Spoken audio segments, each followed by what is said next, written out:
Tell us when, Jay. Okay. I'd like to call to order this Ravenna School District Board of Education meeting for June 29th, 2020, business meeting at 5 p.m. at Ravenna High School. Mr. Mike Wisniewski. Here. Mr. Roger Bolts. He is unable to attend this evening. Mrs. Pamela Calhoun. Here. Mrs. Joanne Seaman. Here. And Mr. Mike Tantamonia. Yes.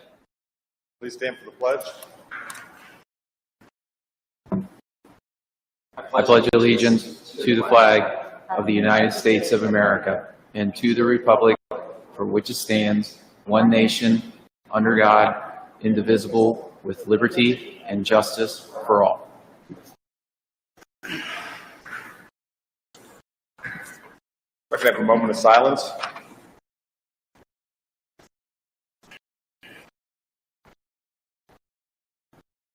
Any additions or corrections to the agenda? I have a correction and an addition. The correction should be number 11 under personnel, the letter C, numbers 2 and 3. There is some additional language that I'd like to insert to preface that resolution. So we'll do that as a separate movement and resolution once we get to that point. And then I have an addition to the agenda that I would like to read a statement regarding the Black Lives movement.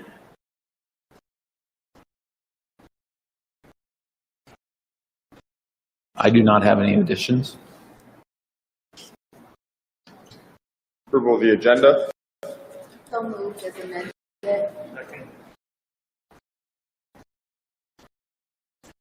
Mrs. Calhoun? Yes. Mrs. Seaman? Yes. Mr. Tantamonia? Mr. Wisniewski? Yes. Thank you. Thank you.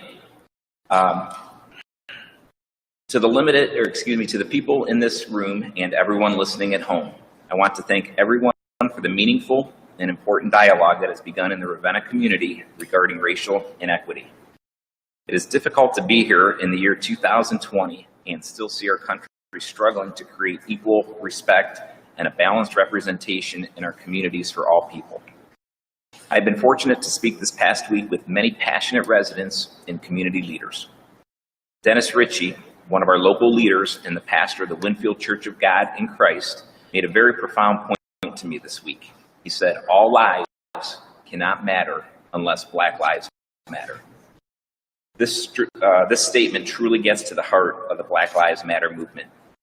We want our students, staff, and parents to know that I personally believe and that we as a district believe that Black lives matter. It is consistent with our mission as educators to ensure quality education for every student. And we need to examine areas where we can do an even better job of educating our students so that they can be successful in the real world. Progress towards meaningful and lasting change always starts with first looking in the mirror. That's why last week we announced a review of our professional development methods, specifically with the focus on ensuring that they are fully inclusive and that we are providing the type of well-rounded training and development that is required to ensure every student is reached and gets the support they need. We also announced that we are going to do an in-depth review of our social studies curriculum, just starting with grades K through 4. These are the perfect grades for us to review our curriculum because for many of these students, it is their first chance to learn the history of our country and how our government works. We want to make sure that the information and heroic stories of Americans that impacted our history as a country are included in the timelines of U.S. history. Last, we are today announcing the formation of an Equity and Inclusion Task Force with Directors of Teaching and Learning for grades 6 through 12, Susan Huth, and Director of Teaching and Learning for grades K through 5, Ben Reibling, helping me to lead this. This will be a blending of school representatives and community representatives focused on identifying areas where we can be more inclusive in the school district and throughout the community. I am certain this is an important dialogue, and I plan to start by listening. I invite everyone else to do the same. All of these projects are happening in addition to the hard work of preparing a plan for the fall to ensure the business of delivering the high-quality education our community expects amidst the COVID-19 public health crisis. It is difficult to take on multiple large efforts at one time, but we are doing so in Ravenna because they are important. They matter. I am more excited than ever to lead this great school district and engage our community in ways that will bring us closer together. Remember, our doors are always open at the Ravenna School District. Thank you. Number 7, recognition of the public.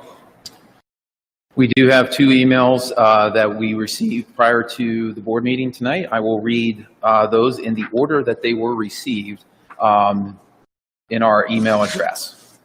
Statement number 1. I am Dr. N.J. Akbar, Vice President of Akron Board of Education and a dedicated educator and race in education scholar.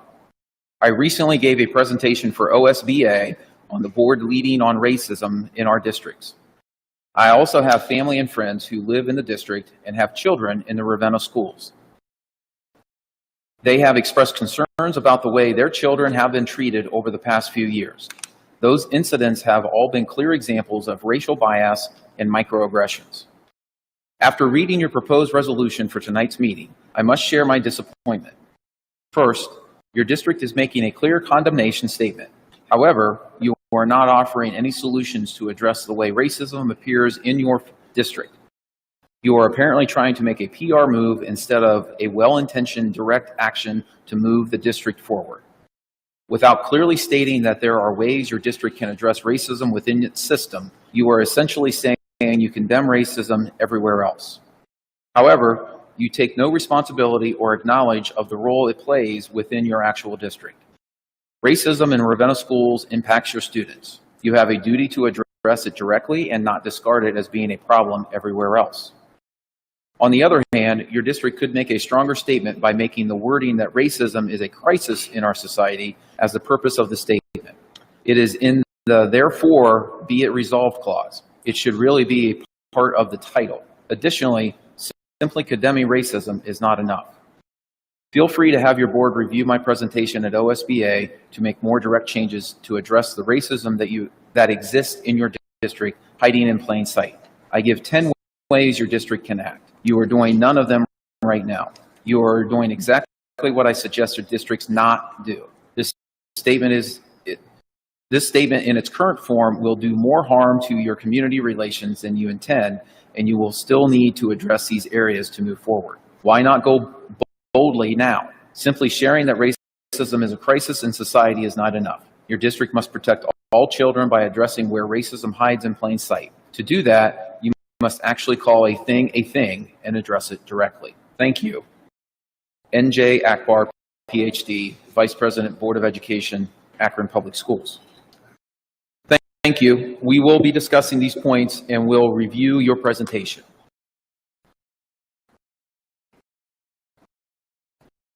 Statement number 2 that was received.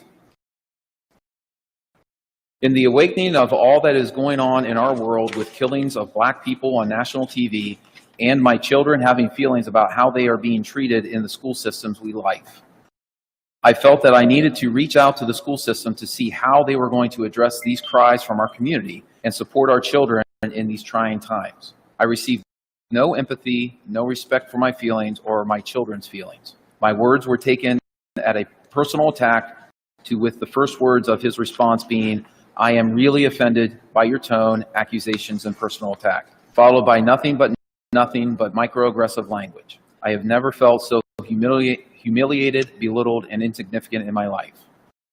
These questions speak specifically to the email response from the superintendent to me in response to my concerns as a parent about addressing racism that he copied the board on June 17th, 2020. When was your last anti-racism training for faculty and staff, including custodians, administrative assistants, lunch ladies? And who facilitated the trainings and when is the next training taking place? I am not speaking of poverty trainings that do not have focus on minorities or children of color that are attended by staff. Have you focused on trauma that students of color have faced?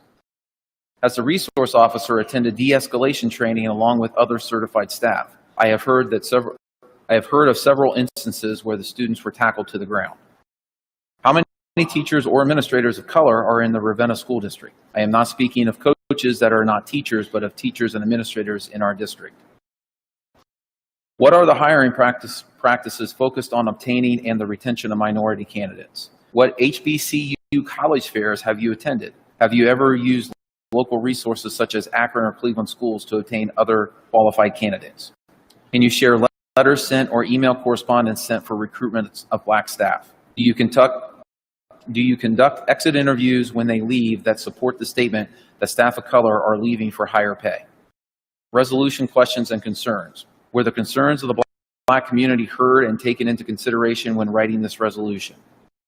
When have we have been a failing district for 8 years or greater. What are your plans on improvement of this record? What are your plans on integrating Black history and literature from K-12, not just elementary grades, but all grades?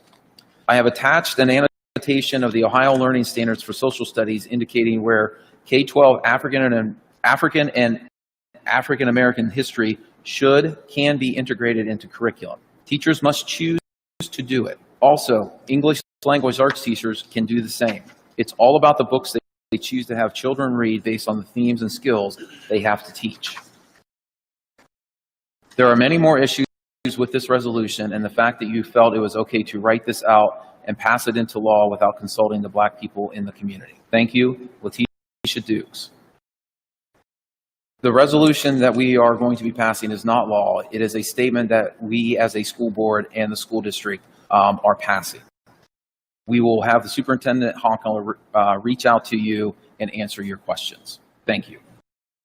Those are the 2 questions and concerns that we received regarding agenda items for this evening.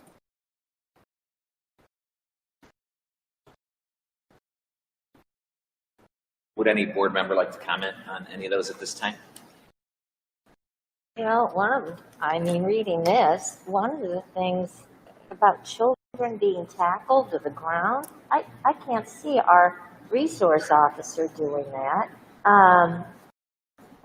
Some of this is, I don't know what we're doing.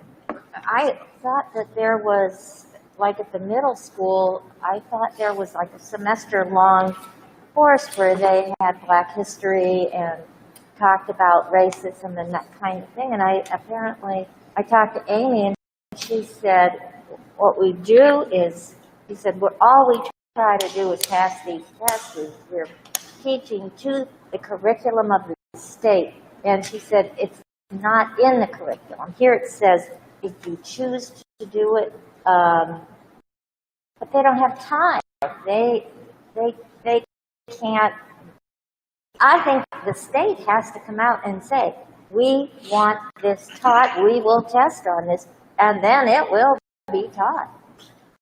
But when you say, your employment matters about whether you can do this job or not, you won't be employed if your test scores are too low.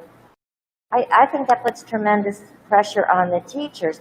I don't know, from people I've talked to, I never got the feeling that anyone was unhappy with the Ravenna schools before. It just surprises me. Maybe they just don't want to complain about it, but I don't know. I thought we were trying to do a good job with these kids. I didn't realize they felt that they were being harassed, that they were being mistreated, that, I just didn't realize that. I thought everything was pretty good. Well, and that's part of my statement too, is that I think the first thing you have to do is look in the mirror and see, what we can do a little bit better to do those deep dives and that analysis. That's why I've already reached out to the staff and with our administrators and curriculum leaders to see exactly what we do and how we can dive deeper into those standards to be more inclusive and to look at some of those pieces. So I think it's important that we continue the conversation and continue to do our work. We need to get some feedback, and we need to get some participation from our community members if they're feeling not included in that way. So like I said, that's part of my statement. I'm happy to do that. It's a privilege to be here and to take on this good work, and I think we can always improve and do better. I can't hear very well. I can only hear part Oh, of I'm what's being sorry. said. It's okay. But I think that is particularly why, to Susan's point, it's important that we include a diverse group in the task force that you're with. And I know that that's been in Susan's area, but I feel that even with the staff, we have other people who have training in the background that could potentially lend itself to having this be a successful venture. Jakari Parks, I spoke with her several years ago. She actually has a master's in curriculum and instruction. She also has a degree in Pan-African studies. So not sure if she's someone who would be at the table or you thought about. But then also the community, like you said, Mrs. Steedman, without hearing directly from people as a board, we're not involved in the day-to-day that goes on. But I think that's why it's critical that when we reach out to establish this task force, that instead of talking to the usual suspects or the people who we're comfortable with, that it's broad and we search for new faces, new voices to step up and step in. And hopefully they will come forward, volunteer, and hopefully we're headed towards something good. I feel like no matter how well things appear to be running, there are always areas for improvement. Like Dennis mentioned, this is our first step in working towards that. I can't hear hardly anything, but I personally really admire the teacher for taking this on. Whether she's right or wrong, great. I think it's really awesome when someone takes something to heart and actually acts on it. Presents complaints. I would like to know, there's some things she lists in here that I think are really interesting about kids being tackled. Is that just kids of color being tackled, or is that a common boy bullying thing? I don't know. But I wonder how many of these things she's heard about or knows about. I think there's a difference. I've often taught parents that complain about the way their kid was mistreated by the staff here. And I try to explain to them that your child is telling you what they want you to hear, not necessarily the reality of what happened. Because if that is happening, we are wrong for sure. And I don't know who this Dr. Akbar is. I understand his passion, obviously, is his passion. And I guess I would guess that he is black, probably, or not, I don't know. But his passion for this is obvious. And I think you have to kind of listen to those things. I don't think that statements change anything. Just statements. Acts change them. And I would like to see us make sure that we are covering our bases and doing the right thing. I guess that's as simple as I can put it. And I think we do need to have a real solid task force with a couple people in the community, a couple people from whatever, that know what they're talking about and can see whether we do have some deficiencies. Right. I guess the part about this is what we declare. And I'd like to see the part about what we do be more important. And then also, one thing, I know we could go all night with this, but I do think it's important that I know that given the limitations that we're dealing with COVID, that we be more restrictive with the group size. But I do think clearly the people who've given their time to come out to show support for the children and the community and the district deserve to be heard. So at some point, I know that some communities have done like virtual town halls, different things where the community has had the opportunity to speak directly with the board. I think as the board, we're elected by the public to represent their interests, but we don't know that if we never talk to them. So I would like to see someone set up something, whether it's our board president, whoever, we need to have a forum where the public is allowed to speak. And I understand that that can get out of hand quickly if you have hundreds of voices coming at you, but it needs to be facilitated in such a fashion that promotes order. But I do think that because our board meetings have not been historically attended by a lot of the public, I think we should have something, whether that's virtual town hall, and there are different models. OMG has done it, Medina has done it. There are a lot of people like it's going on now, so it should be easy to do it without having to recreate the wheel. We can reach out to them and take some of the lessons they've learned from setting it up and do it. But I think it's important because one of the things that people were looking at, okay, before the superintendent has put statements out there, some of them were co-signed by the board. What are your thoughts? How can you help us? And I think that it's important that as elected officials, we remember that we are accountable and responsible for it, and we need to listen to what's going on to common theme of all of this.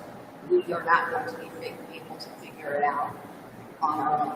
We have to have input from them, and the things that we questions, that'll give us an opportunity to separate fact from like a personal account or perception of things. I think it's important to have some sort of forum to hear directly from them.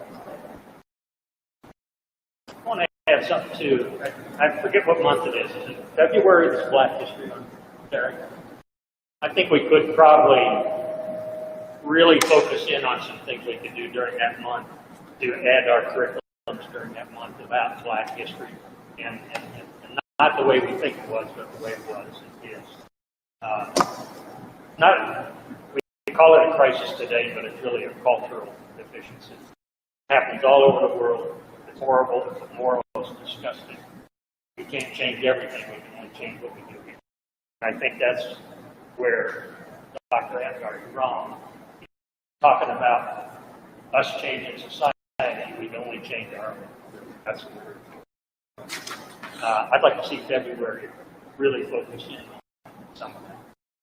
And then this is the last thing I'll say, unless something else comes up. But Mrs. Seaman mentioned the burden. She didn't use the word, but the pressure that it will put on the educators to make the changes to the curriculum, doing more than what they're doing now. Keeping in mind state testing and how they have to make sure that the students are prepared. I think that if we figure out a way to weave Black history into it's American history. So focusing on history, as he said, on it in February, some highlights, but also recognizing that it should be weaved in throughout the different time periods when we're discussing history. We should focus on the contribution. And that way it wouldn't be as much, okay, we're going to take this time to do this addition. It's part of what we're already doing. Now, I'm not an educator, so I have no idea how that would work, but just one thought or observation, and I do believe that some other district may want to focus on the contribution of African Americans to each time period that the students were studying. And to that point, that's one of the reasons why that's a good place for us to start in the summer, is to look at our curriculum and see how we can weave that into a 10-month lesson as opposed to isolated. Certainly the celebration of February Black History Month is important and significant, but it's also important the other 9 months with regards to the contributions and the heroes along the way.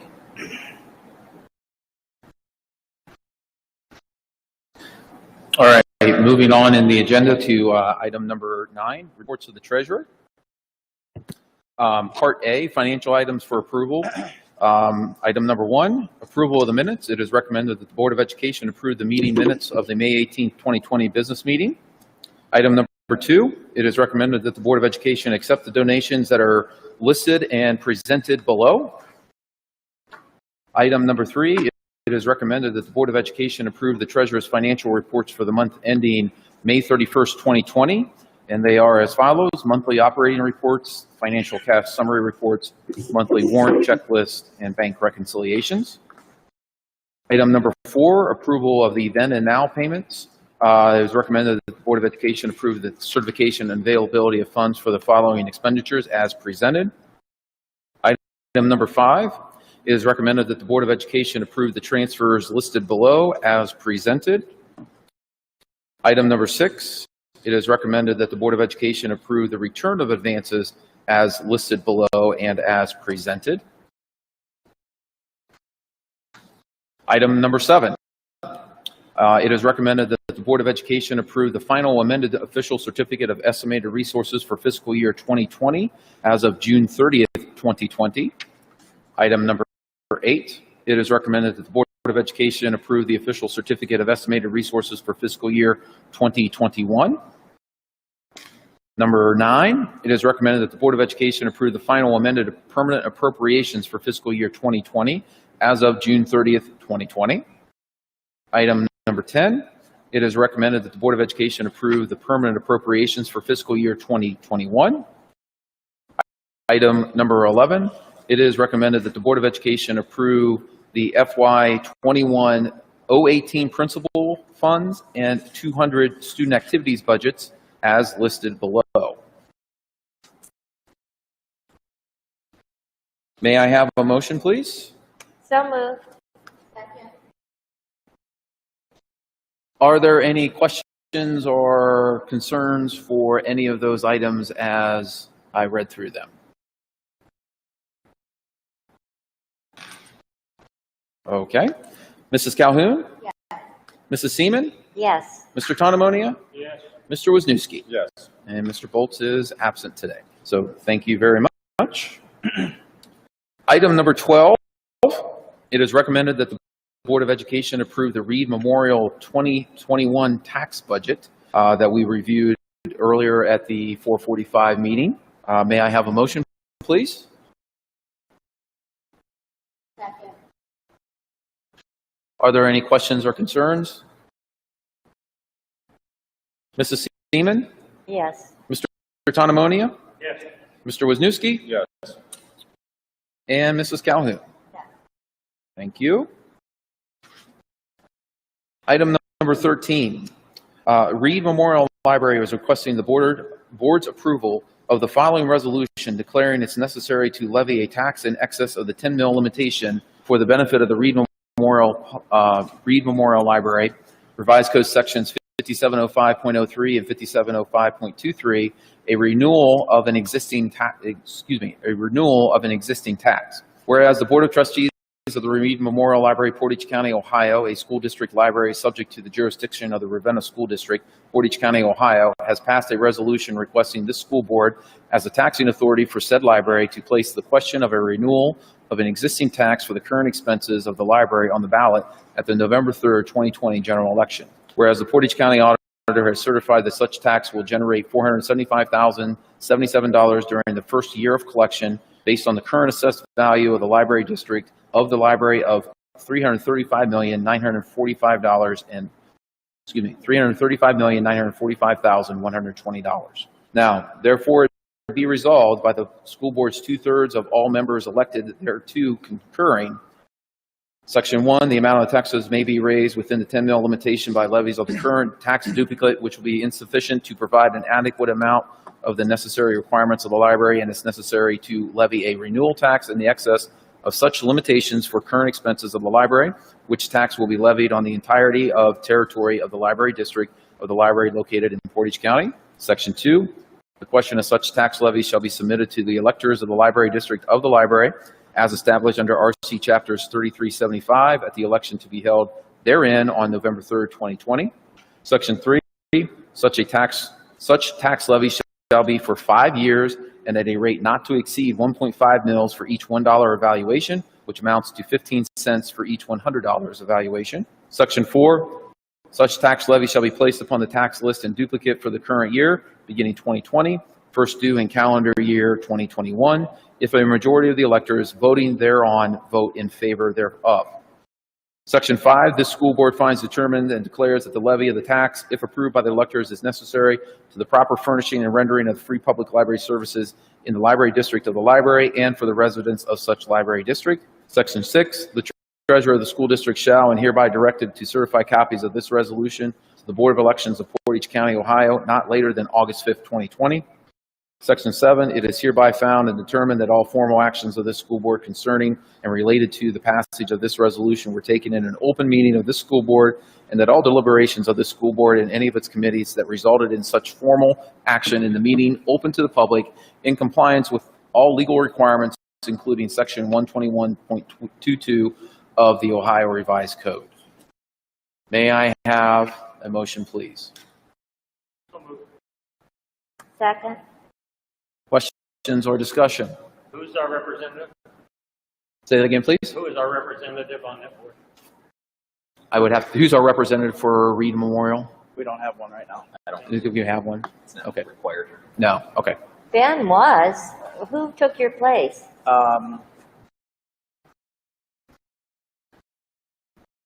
Mrs. Greer replaced me. Okay. But it wasn't necessarily, it wasn't because of the school district. I completed my 7-year term, and then there's no requirement that a school district member has to be on it. So they replaced I thought we have always had somebody on there, so. Mr. Maddock, and I did it for a long time, and then they replaced my position with Mrs. Greer. Before I vote, I'd like to know what their recommendation was.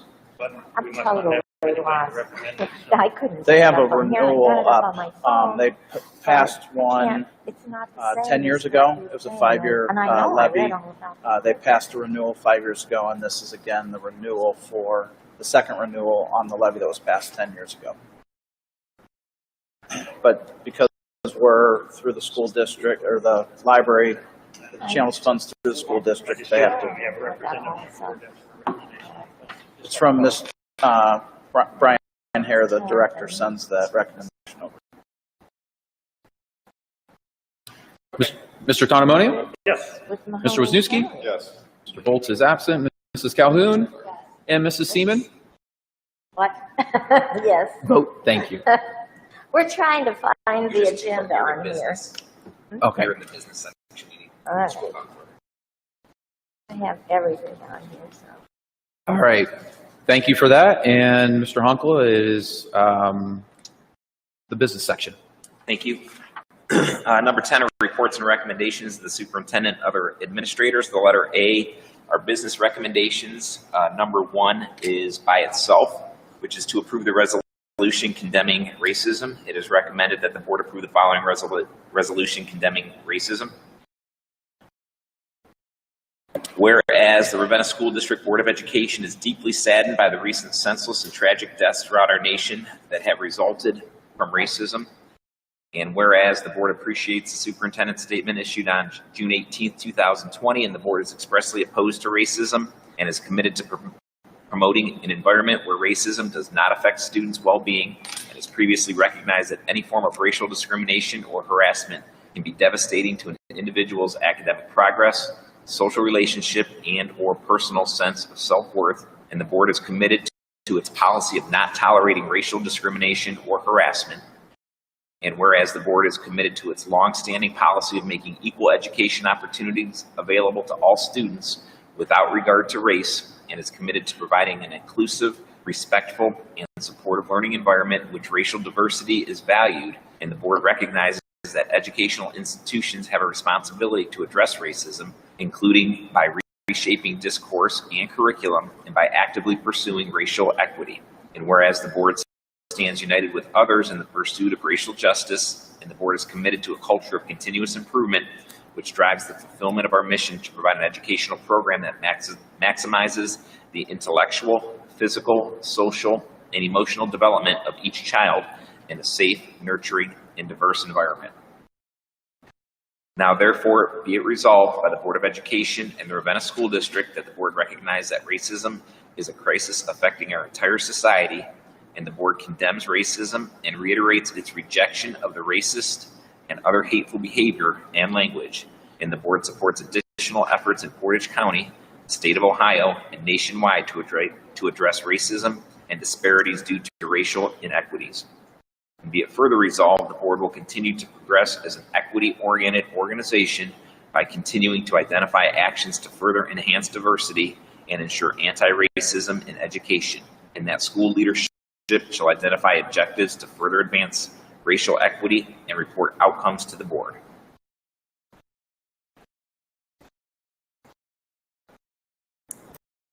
May I have a motion, please? So moved. Second. Thank you. Mrs. Calhoun? Yes. Mr. Tanamoni? Yes. Mr. Wisniewski? Yes. And Mrs. Seaman? Yes. Thank you. Numbers 2 through 15, we can do in the consent.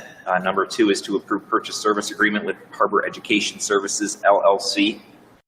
Number 3 is to approve service agreement between Ravenna School District and LLA Therapy. Number 4 is to approve an agreement with Educational Alternatives to lease Tappan Elementary School. Number 5 is to approve substitute rates. Number 6 is to approve curriculum adoptions.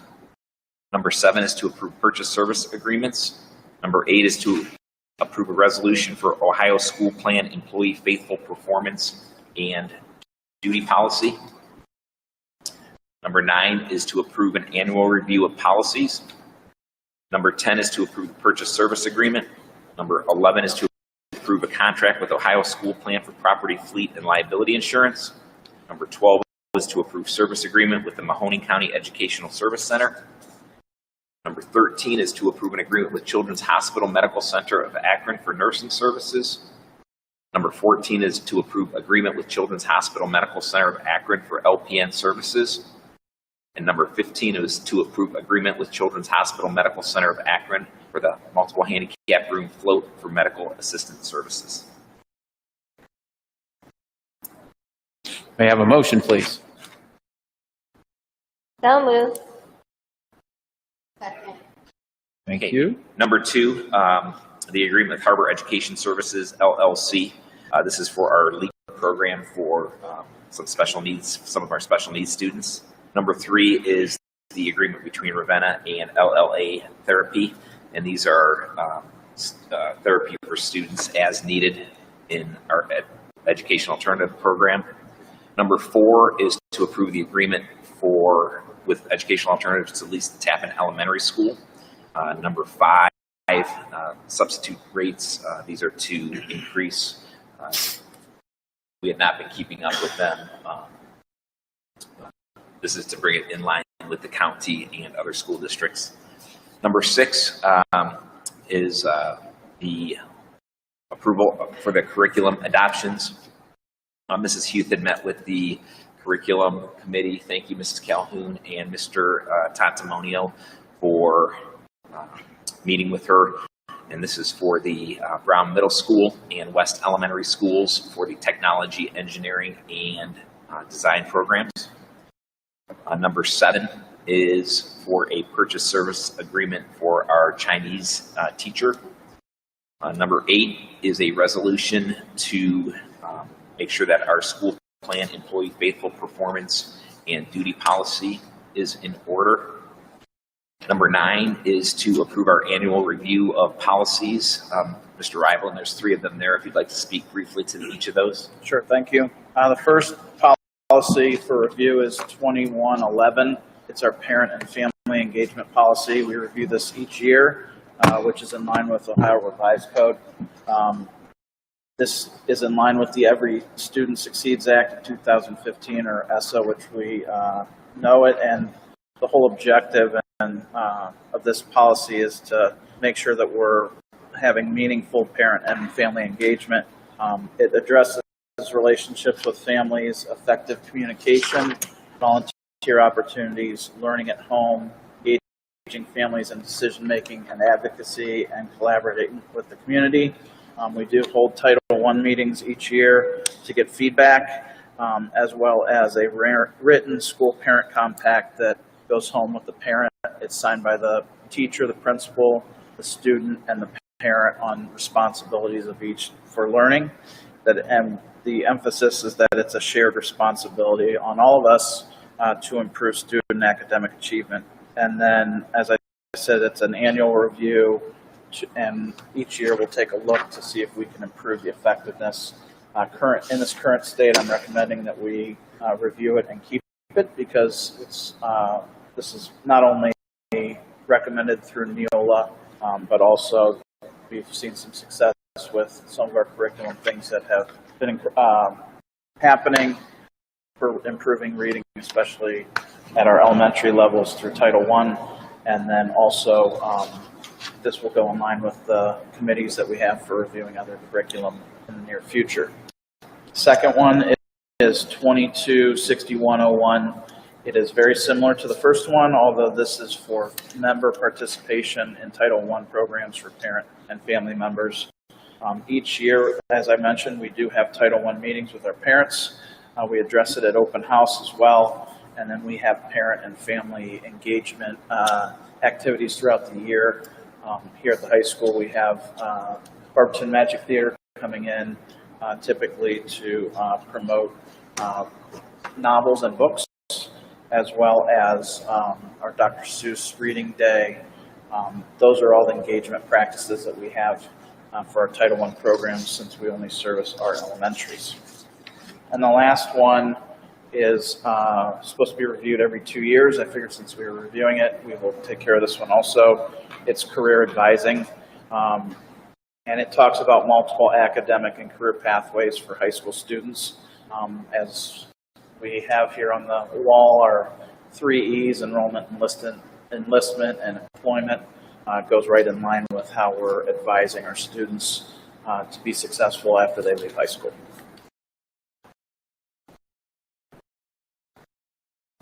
Any questions on any of those 3? Thank you. Number 10 is to approve the purchase service agreement with the Stark County ESC for payroll services. Number 11 is our fleet and liability insurance. Annual, this gets reviewed and approved each year. Number 12, an agreement with Mahoning County Educational Service Center. These are for special needs students, and they are as needed. Number 13, approve our nursing services agreement with Akron Children's Hospital, which gives us a district RN as well as medical assistants in all of our building. Number 14 is to approve agreement with Children's Hospital for LPN services. Number 15, another agreement with Children's Hospital for our additional float person for medical assistant services, and those are all as needed. Is there anything in particular you might have a question on? One thing I just want to make note of, number 8, the resolution, what that is doing is bringing us in compliance with a recent change in Ohio law. So rather than having board members and administrators and myself under a surety bond, we are now allowed to be under our general liability policy. It does give us a little bit more protection, and it will be a little bit cost effective because generally the bonds for a 2-year term ran about $300. So now we can allow those to lapse, and we will just be covered under the property, fleet, and liability insurance that we are approving in item number 11. So that will pick up at July 1st, and then our bonds will actually run out on July 31st, and then we will not renew those. And our policy states that it can be either the bond or the insurance that covers that already. Mr. Wisniewski? Yes. Mrs. Calhoun? Yes. Mrs. Seaman? Yes. Mr. Tonomonia? Yes. Thank you. Number 11 are personnel considerations. We're going to have to do several of these separately. The letter A, number 1 and 2 are administrative. Those are to approve stipends for our electronic gradebook managers. And number 2 is an amendment to the treasurer's contract.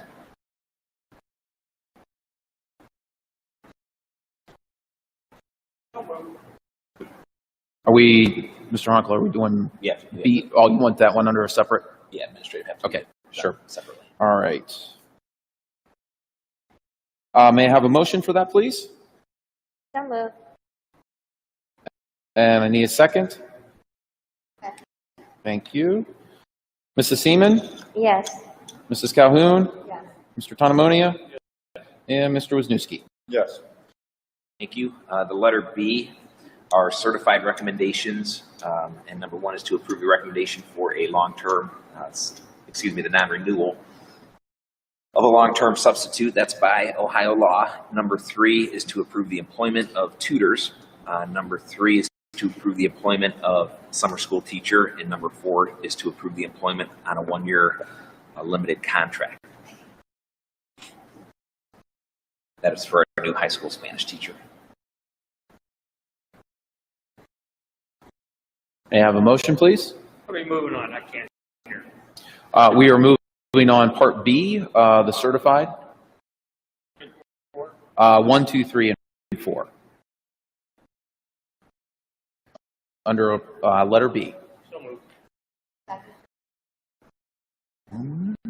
Any questions? Mrs. Seaman? Yes. Mrs. Calhoun? Yes.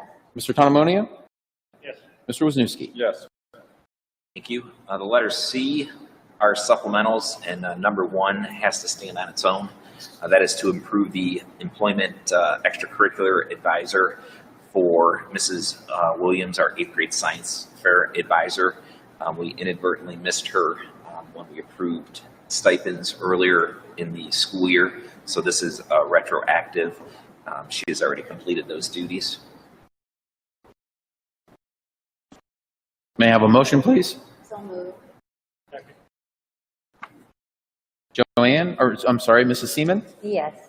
Mrs. Calhoun? Yes. Mr. Tonomonia? Yes. Mr. Wisniewski? Yes. Thank you. The letter C, numbers 2 and 3 are together, and this is with the amended verbiage that is at your places, that the supplemental contracts below are subject to the collective bargaining agreement between the Ravenna Board of Education and the Ravenna Educational Association, because there is no way to predict whether the fall winter sports and activities will proceed as currently scheduled because of COVID-19 and further orders from the state. These supplemental contracts will be subject to further negotiations and discussions with the REA should the fall winter suffer further disruption because of the pandemic. And number 2 are all of our head coaches for district liability and coverage. And because we are now phase 2 of the Ohio High School Athletic Association phases of moving forward in that reopening, we need all of our assistant coaches approved. And then number 3, so number 2 is the head coaches, and then number 3 would be the assistant coaches. But I also, if you could note on there, under number 2, that I have the boys basketball, girls basketball, and wrestling coaches, which are winter sports. I'd like those folks to be approved, just those head coaches to be approved as well, because the Ohio High School Athletic Association waived the dead period for contact. So they'll be continuing their open gyms and their workouts. And from a district perspective, we just need to make sure that we're covered liability-wise. Sorry for the confusion on all that. I just want to make sure that we were covered. May I have a motion, please? So moved. Second. Mr. Wisniewski? Yes. Mr. Tonomonia? Yes. Mrs. Seaman? Yes. Mrs. Calhoun? Yes. Thank you. And the letters D, E, and F we can do together. Those are also personnel recommendations. The letter D are volunteers, and those are for girls and boys soccer as listed. The letter E are classified, and those are resignations and transfers, as well as number 4, the improvement of 2-year contracts for for various classified employees. And then the letter F are confidential recommendations. We have a resignation from our payroll clerk, as well as to approve the stipends that we had discussed previously for the rest of our secretarial and treasurer staff who have picked up the duties from the resignation in February of that accounts payable person. May I have a motion, please? So moved. May I have a second? Second. Questions? Breakdown how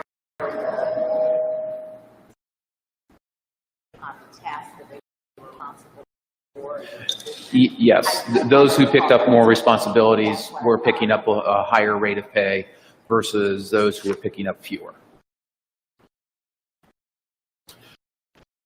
Mrs. Calhoun? Yes. Mrs. Seaman? Yes. Mr. Tonomonia? Yes.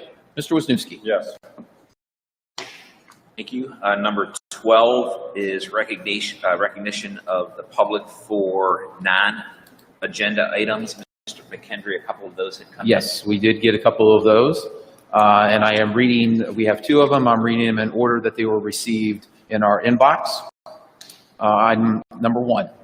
Hello, my name is Jeffrey Thomas, and my family and I moved into the neighborhood. Over the last year, I was hit with something no one really talks about and doesn't get much attention. I am referring to testicular cancer. My friend Kenny and me are looking for ways to reach out to young men grades 6 through 12 about the dangers of TC and what a better way to do that through a school assembly. Our journeys will make the kids insightful on how to watch out and prevent it from happening like it did to us. We are doing this as volunteers, and if you are interested in hearing more, please email me at Jeffrey R. Thomas. The rest of the email address is there in the address. So we will have Mr. Honkler reach out to you and follow up after this meeting. And then the second item that we received was received earlier today. My legal name is Daniel Tudor, as assigned to me at birth. It's my slave name. Please refer to me as Tree Hugger Power Mariah Carey, reincarnated eternally 12+. My address is on South Walnut Street, Ravenna, Ohio.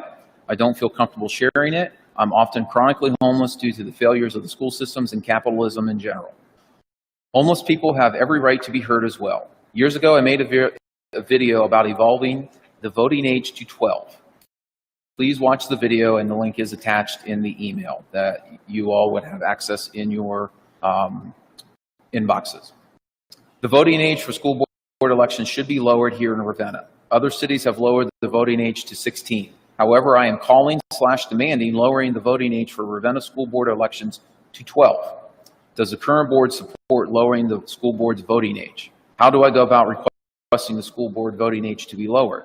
Also, I request special curriculum on the history of police abusing, neglecting, and killing innocent children be taught to all students beginning in 1st grade up to 12th. All our students should be required to learn the depth history about how slave patrol police state we live in harassed Martin Luther King and many unnamed activists then and now. Claudette Colvin and other youth activists should be required to be taught to youth, etc., as well as Occupy Wall Street movement, the Housing for All movement, and local history of pink slip abuse by Ravenna police and hospitals, and the rampant abuse in our foster care system. Honestly, I would like to give a speech about it before the School Board of Education. How do I go about all of this? Tree Hugger Power, Mariah Carey, reincarnated eternally, 12+. We will have Mr. Honkler follow up with you after the meeting. Okay, thank you. Number 13 are informational items. The first one is the Capitol Hill Challenge, the stock market game. Under the guidance and direction of Mr. Matt Wonderly, our fantastic one of our fantastic high school social studies teachers, our stock market team came in number 1 in the entire country. Stock market game. The stock market game has been around for many, many years, and every high school that I've ever been at or school district that I've ever been at has had teams that participated, but nobody has ever finished this well. So we're so happy and so thrilled that they were able to be number 1 in the entire country. So Mr. Wonderly had gotten that information to us, and we had put it out on Facebook as well as our website. There was a virtual ceremony congratulating them that they were able to participate in, and it was really well done and really pretty great for little old Ravenna High School, Ravenna, Ohio. So there's some really great things going on in school and in the school district, and this is an example of one of them. So I wanted to make sure that I mentioned that accomplishment, not just for the school district, the school, Mr. Wonderly, but most importantly for those students who strategized and worked together and outsmarted the entire country. So congratulations to them, very proud of them. Next thing is information on the 2020-21 school year opening. So this is relative to COVID-19. This is an ongoing challenge as things are evolving literally daily and hourly. Governor DeWine announced a couple hours ago that he had intended to give guidelines for the schools reopening on Tuesday, but he just announced that that will not happen tomorrow, that he will be doing that on Thursday. So Thursday is July 2nd. So in the meantime, the June 30th closure of school property to the public is still in effect until he gives guidance. And with regards to specifics on those guidelines, we'll just have to wait and see. I've been in contact, as has Mr. York, Mr. Rival, and our entire administrative team for weeks and months with our colleagues, with our associations, with regards to opening of school. And it's going to be a challenge, that's for sure. In the meantime, we've been brainstorming and preparing. I plan to engage our teachers union, as well as our other folks, our bus drivers and custodians and those other union folks as well, to brainstorm, come together, and get some ideas. Mr. York's been doing an excellent job amongst the great move of reconfiguring our school district here, of essentially stockpiling supplies, everything from state-of-the-art and up-to-date cleaning materials, products, machines, masks, hand sanitizer, you name it. We've been stockpiling it as best and as much as we can.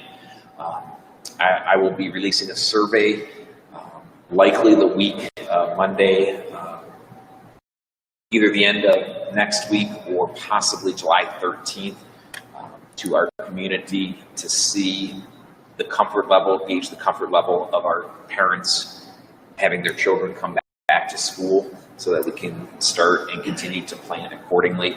I don't think it really does a whole lot to have done it a couple weeks ago, because things are evolving and changing. With the governor's guidelines and what he announces this week, that'll give us a little clearer picture, whether there's specifics from him or whether he just says, work with your health departments and other county agencies. We don't know what that's going to look like, but we want to make sure that we have that information before we survey our parents. Now, there's been some national surveys that have been done, and right now it's between 65 and 70% of the parents that are comfortable on sending their kids back to school in the fall. But once again, we thought we were starting to get in a good place when Ohio flattened the curve, and we felt pretty good. And then there's been some spikes and some increases, so that I think everybody kind of took a breath and a step back there. So we're not sure what the next 6 or 7 weeks entails here. So we'll continue to gather information, and we'll work with our employees and our people, and we'll get that survey out, engage our families and our public. But like I said, the reason I haven't done it in June is by the time we get that information as to exactly what that looks like, I don't know that data would be real valid. But certainly we will work on that survey. We'll work to get that out and to get as much participation as possible, not just for our own planning, but also for the comfort levels of those families and those children. So that is all, and will be all forthcoming. Currently, we are scheduled for our teachers to come back on Monday, August 17th for professional development, the 17th, then work in their classrooms on the 18th with open houses around the district, and then students are set to come back on August 19th, which we also have our annual back to school bash that right now is not looking very promising. But once again, we're going to have to wait to see what the governor does with large group gatherings, as well as specific guidelines. So we have our ears to the ground on that, and we'll be getting out information as much as possible. Any specific questions from the board? I've tried to keep all you folks in the loop and copied you on all the emails. Oh, what is the teacher, what are they going to do that first? What's the in-service for that day? So right now, because the likelihood, once again, I don't want to commit to anything because we just don't know. But with the teachers coming back August 17th and August 18th, and the students coming back on the 19th, we may take August 19, 2021. I've spoken to a lot of my colleagues, and the consensus is a 3-day staff development on remote learning. What we did for the last 2.5 months of the school year, I'm very proud of our staff pulling together, our parents helping out, our kids, our students were engaged and did a nice job on that. But that was our first go at it. It's just like beginning a beginning teacher. You're not an accomplished or an excellent teacher your first year. It takes many, many years. So with regards to the remote teaching, as well as the remote learning, we need to in-service our teachers and to give them as many resources and platforms and to see what they need. So I already have a scheduled meeting with our teachers union to kind of do a needs assessment with them with regards to that. And then an equally important part of that cog would be when the students come back that very first day. In case we're closed down or forced to shut down, the first day or two will be the teachers teaching the students how to learn remotely, what the expectations will be, what the formats will be, and those types of things. My concern is that we're going to be closed down within the first week that we open. I hope I'm wrong. But if we are, I want to make sure that our teachers have that staff development in place and they feel comfortable with the remote learning and the teaching. And then I want to make sure that our students and parents feel comfortable with what the expectations are, because they're going to be different than what they were in the spring, because everybody's going to be into a new grade level, and it's going to be, those first couple weeks especially, or that acclimation period is going to be rough. So we're on a little bit of a standstill right now, but we have all these things out. I'm just ready to see what exactly the parameters are with the governor, with the state. What our numbers are looking like? Do we have people do that? I mean, we have our projections, but obviously that's going to be affected by parents not wanting to send students home or to school, as well as we're going to be losing a handful of students with biomed opening 2nd and 3rd grade this year also. So that's a great point. So we are keeping an eye on our enrollment, on a weekly basis for sure. With the elimination of the positions that we did when we were right-sizing the district during the winter and the spring, we made sure that we had a little bit of wiggle room in all of the schools and specifically the elementaries. Because we're so transient, their projections obviously fall. A lot of kids don't show up that were here in the spring too, so we have to be prepared for that. We have modified our registration process this spring so that they're able to do it remotely. So we're keeping up on that as we're closed currently. Any other questions on that? And once again, I'll keep the board, copied on all those things that go out, and keep everybody informed as we go along. The next Board of Education meeting is Monday, July 27th, which is 4 weeks from today, 5 p.m. at Ravenna High School. Once again, that's depending on what happens with the governor's orders regarding school property and large gatherings, whether we go back to our community room or the auditorium where we can appropriately socially distance, and then also where we can have the public attend that as well. So once again, we'll find that out as we go along here. I'm guessing in the next week or two. Mr. Hunkel, before you go to item number 14, we did accidentally skip over item number 8, reports of the board, Maplewood. Oh, that was going to be Roger because I was gone. I did not attend that meeting. I was in North Carolina, so. I can tell you that Maplewood did have the graduation, and it was pretty well attended. I talked to Mr. Griffith, the superintendent. He was excited about the turnout. The staff was excited. The kids were very appreciative. They had a drive-through graduation, and so that turned out as well as he had hoped. The teachers were on the roof, as I think, as I understood, and they cheered for the kids as they went by, and it was really very nice from everything I heard.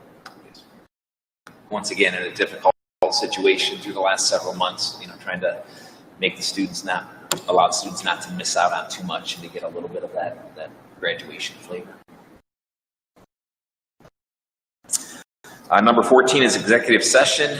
An executive session or private session of the board is controlled by the Sunshine Law, may only be used for special purposes outlined in the law. No action can be taken by the board during executive session. Pursuant to Ohio Revised Code 121.22G, numbers 1 and 5, it is hereby moved that the board adjourn to executive session to consider the employment of a public employee or official and matters to be kept required confidential by federal law or regulations or state statutes. May I have a motion, please? So moved. Second to Mrs. Seaman. Mrs. Calhoun? Mrs. Seaman? Yes. Mr. Tonomonia? Yep. Mr. Wisniewski? Yes. And Mr. Foltz is absent. Thank you. There will be no action taken after we reconvene to conclude the meeting. Thank you to those of you who tuned in remotely.